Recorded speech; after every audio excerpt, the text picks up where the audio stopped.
They want, as we'll clearly see in the text, Jesus to be present for his death, because they feel, Mary and Martha do, that if Jesus is present, that perhaps Lazarus would not die, but Jesus isn't there.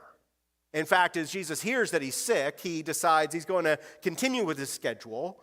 He waits 2 more days, and then he walks the 3 or 3.5 days it would take in order to get to Bethany from where he was. And then, as we will see in the text this morning, amazingly, incredibly, miraculously, he raises his friend from the grave. If you're physically able, I invite you to please stand with me for the reading of God's word this morning. We'll pick up the story in John chapter 11 and verse 28. Speaking about Martha first. When she, Martha, had said this, she went and called her sister Mary, saying in private, "The teacher is here and is calling you." And when she heard it, she rose quickly and went to him. Now, Jesus had not yet come into the village, but was still in the place where Martha met him. And when the Jews who were with her in the house, consoling her, saw Mary rise quickly and go out, they followed her, supposing that she was going to the tomb to weep there. Now, when Mary came to where Jesus was and saw him, she fell at his feet, saying to him, "Lord, if you had been here, my brother would not have died." When Jesus saw her weeping, and the Jews who had come with her also weeping, he was deeply moved in the spirit and greatly troubled. And he said, "Where have you laid him?" And they said to him, "Lord, come and see." Jesus wept. So the Jews said, "See how he loved him."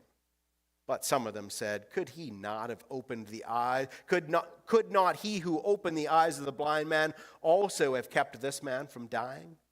Then Jesus, deeply moved again, came to the tomb. It was a cave, and a stone lay against it.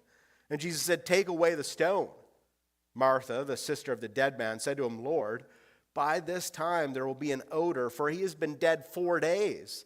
Jesus said to her, "Did I not tell you that if you believed, you would see the glory of God?" And so they took away the stone. Jesus lifted up his eyes and said, "Father, I thank you that you have heard me. I knew that you always hear me, but I said this on account of the people standing around, that they may believe that you sent me." When he had said these things, he cried out with a loud voice, "Lazarus, come out." The man who had died came out, his hands and feet bound with linen strips, his face wrapped with a cloth. Jesus said to them, "Unbind him and let him go." Many of the Jews, therefore, who had come with Mary, had seen what he did, believed in him, but some of them went to the Pharisees and told them what Jesus had done.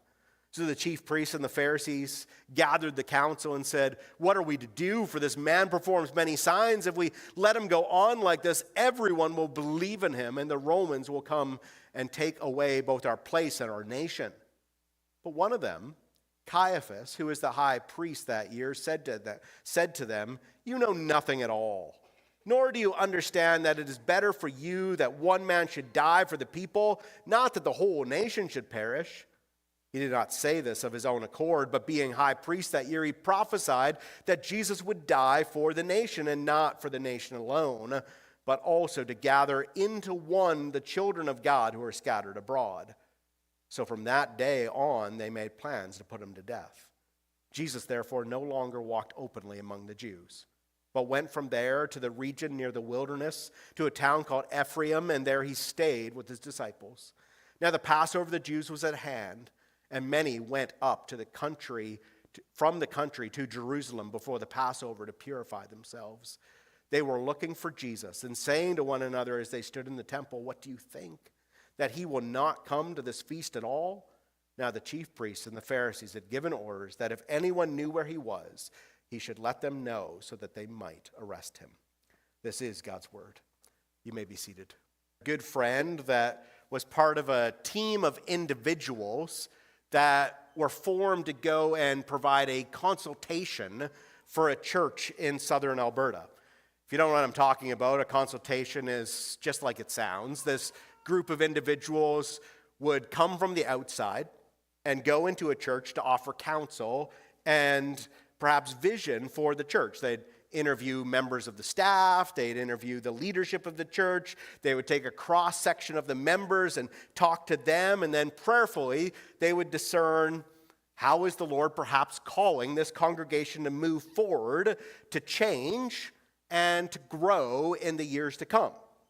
I've been involved in a few of these types of consultations over the years on the receiving end as the church, but on teams as well that have gone in to offer counsel to these congregations. Certainly very valuable exercises. But that's the context that my friend finds himself in. He's part of a consultation team. It's his first time, I think his only time, that he's ever been a part of the team. And after the consultation's over, he comes to my office one day and he starts telling me about it. He's got to decompress. He's got to debrief a little bit after what he's experienced because